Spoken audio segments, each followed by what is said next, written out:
Olá, Edilson José da Silva, Paulo Palmares. Quais os possíveis serviços que um protocolo de camada de enlace de dados pode oferecer à camada de rede? Em primeiro lugar, é preciso que saibamos que, quando os dados são colocados no meio de transmissão, sob a forma de um sinal elétrico ou de uma onda eletromagnética, eles estão expostos a diversas fontes de distorção. Isso pode levar à ocorrência de erros nos dados, já que a camada de enlace é a primeira sobre a camada física. Ela assume a responsabilidade de detectar quando esses erros estão presentes e informar a alguém que possa tomar alguma providência. Ela identifica em que pontos começam e terminam os blocos que podem ser interpretados pelas camadas superiores. A camada de enlace também precisa implementar controle de fluxo. Isso é necessário para que um transmissor não envie quadros demais, a ponto de fazer transbordar a capacidade de armazenamento de um receptor. A camada de enlace se responsabiliza por organizar a maneira como as máquinas acessam o meio físico. Descreva o funcionamento dos seguintes mecanismos para a detecção de erros na camada de enlace de dados. Soma de verificação. Outra maneira de detectar erros na camada de enlace é utilizando a soma de verificação. Essa técnica consiste em interpretar os bits de um quadro como se fosse uma sequência de números inteiros. Esses números são então somados e o comprimento a um do resultado obtido é colocado num campo específico do quadro. Quando o quadro chega ao receptor, a soma é refeita e o resultado é confrontado com o que se encontra no campo soma de verificação. Se os valores não coincidirem, uma indicação de erro é reportada. Já a verificação de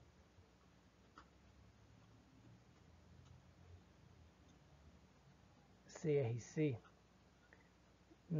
esse procedimento básico consiste em anexar a uma parcela de dados D com D bits, R bits adicionais, R, de modo que a nova sequência, agora com D mais R bits, seja divisível por uma sequência binária G, que é o gerador, previamente definida.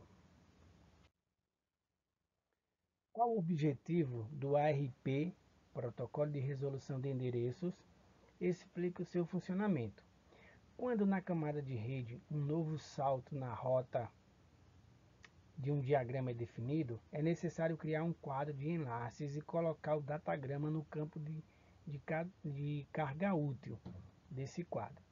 Nesse momento, é preciso que se conheça o endereço MAC correspondente ao endereço da rede que deve ser alcançado. Essa tarefa é de responsabilidade do ARP.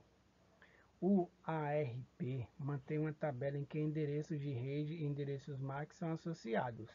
Quando um quadro precisa ser montado, o endereço de rede de destino é repassado ao ARP e ele informa o endereço MAC correspondente.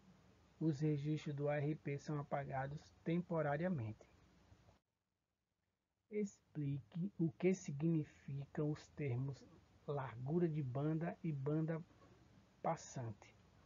A largura de banda refere-se à capacidade total de transmissão de dados de um determinado meio, conexão ou rede, durante um período de tempo específico. Refere-se à faixa de frequências que um determinado sistema de comunicação, canal ou dispositivo é capaz de transmitir ou receber sem atenuação significativa.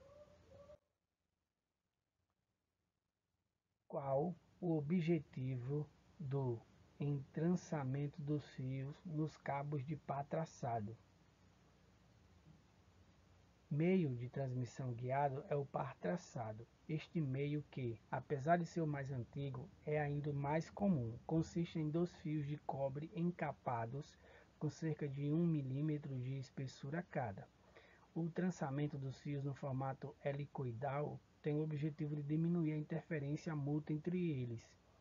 Com os pares traçados, é possível transmitir sinais analógicos e digitais. Como os custos de aquisição, instalação e manutenção desses cabos são baixos, e para muitos sistemas de comunicação o desempenho é satisfatório, é provável que eles continuem sendo usados por muito tempo.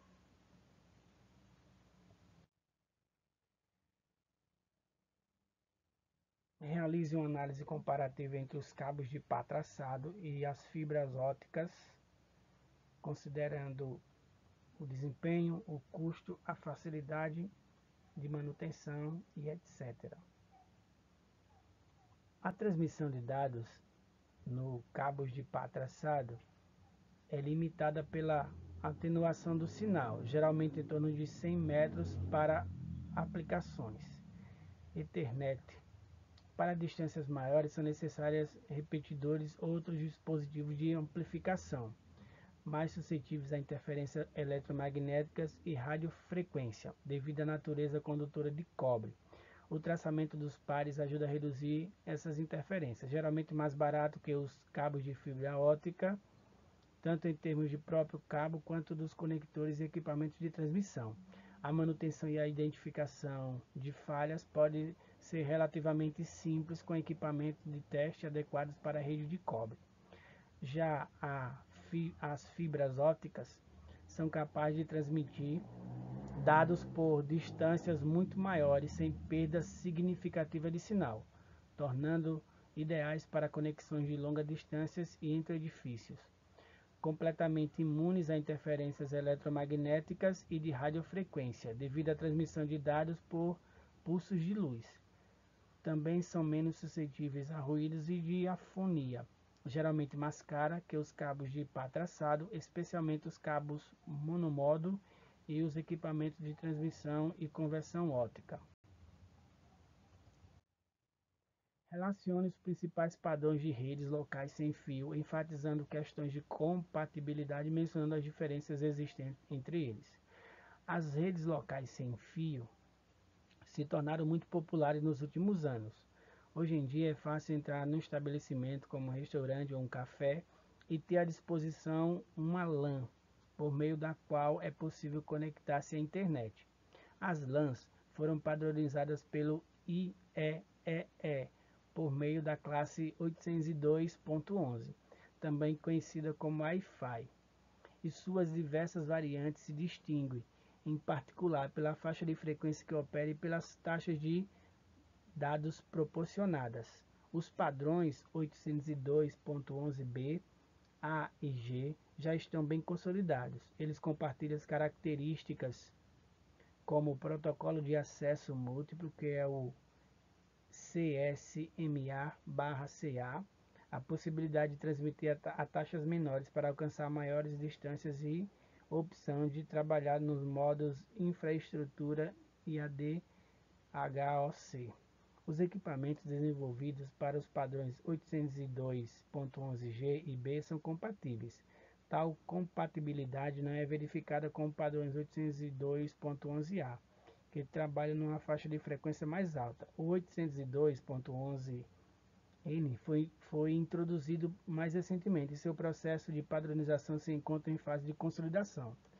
Este padrão se baseia no que chamamos de MIMO, ou entrada múltipla, saída múltipla. Isso requer duas ou mais antenas ao lado do remetente e duas ou mais antenas ao lado do destinatário, que estão transmitindo e recebendo sinais diferentes. Tal estratégia permite o alcance de taxas de transmissão na ordem de centenas de MB de megabits.